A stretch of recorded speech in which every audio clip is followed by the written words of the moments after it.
मकर संक्रांति के बाद उत्तर भारत ठंड की चपेट में है, तो दूसरी तरफ साल 2015 को 20वीं शताब्दी का सबसे गर्म साल घोषित कर दिया गया है।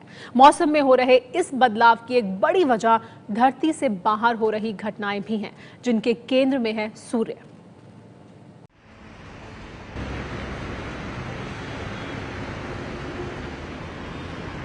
देश की राजधानी दिल्ली शीतलहर से ठिठुरने लगी है। मकर संक्रांति पर जिस सर्दी को खत्म हो जाना चाहिए था, वो अब शबाब पर आई है। आज दिल्ली का न्यूनतम तापमान 6.9 डिग्री दर्ज किया गया। ये हाल पूरे उत्तर भारत का है। शिमला जैसे पहाड़ी इलाकों में भी पारा शून्य से नीचे जा पहुंचा है। दरअसल सर्दी के मौसम में सर्दी का ना पड़ना और फिर देर से पड़ना जलवायु में हो रहे बड़े बदलाव का संकेत दे रहा है। मौसम और वातावरण पर रिसर्च करने वाली अमेरिका की संस्था नोआ और अमेरिकी अंतरिक्ष कार्यक्रम नासा के मुताबिक साल 2015 20वीं सदी का सबसे गर्म साल साबित हुआ है। 2015 के तापमान ने 136 साल का रिकॉर्ड तोड़ दिया है। नोआ के मुताबिक साल 2015 का औसत तापमान 14.79 डिग्री फ़ारेनहाइट रहा। ये 20वीं सदी की औसत से 1 डिग्री सेल्सियस ज्यादा है। Our colleagues here at NASA also indicated it was the warmest year on record. Of course, the NOAA record, warmest year on record. The Met Office in the United Kingdom and several the Japanese Meteorological Agency and some independent academic groups as well have all kind of unanimously determined 2015 as the warmest year on record. जो solar flares होते हैं या sun spots होते हैं, उसमें काफ़ी कमी देखी गई है, बिल्कुल नहीं के बराबर है। तो ये इस चीज़ की तरफ संकेत देती है कि सूर्य का कम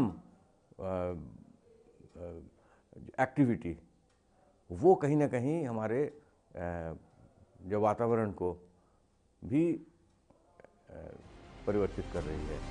सूरज की वजह से मौसम में आए बदलाव पर जो रिसर्च हो रही है, उसके मुताबिक सूरज से आने वाली किरणों से हमें ऊर्जा यानी गर्मी मिलती है, लेकिन हमारी धरती तक अंतरिक्ष में मौजूद दूसरे सितारों से आने वाली कॉस्मिक किरणें भी पहुंचती हैं। कॉस्मिक किरणों की संख्या अगर बढ़ जाए तो सूर्य की गतिविधि कम हो जाती है। एक तो होते हैं जो बाह्य अंतरिक्ष से आती है और एक सूर्य से आती है, तो दोनों की अलग अलग प्रकृति होती है। तो जब ये बाह्य अंतरिक्ष से जो आने वाले जो कॉस्मिक रे होते हैं, उसकी अगर बहुतायत होती है, उस समय सूर्य की एक्टिविटी कम होती है। यही वजह है कि दुनिया भर में मौसम का मूड भांपना मुश्किल हो रहा है।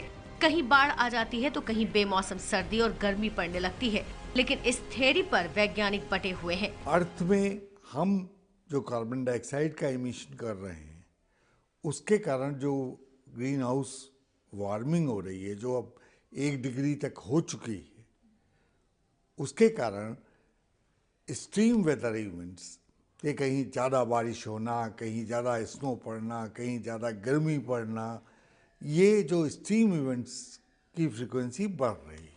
ऐसे में वैज्ञानिक चेतावनी दे रहे हैं कि धरती को बचाना है तो मौसम बचाने होंगे, और मौसमों को बचाने की मुहिम तो इंसानों को ही चलानी पड़ेगी।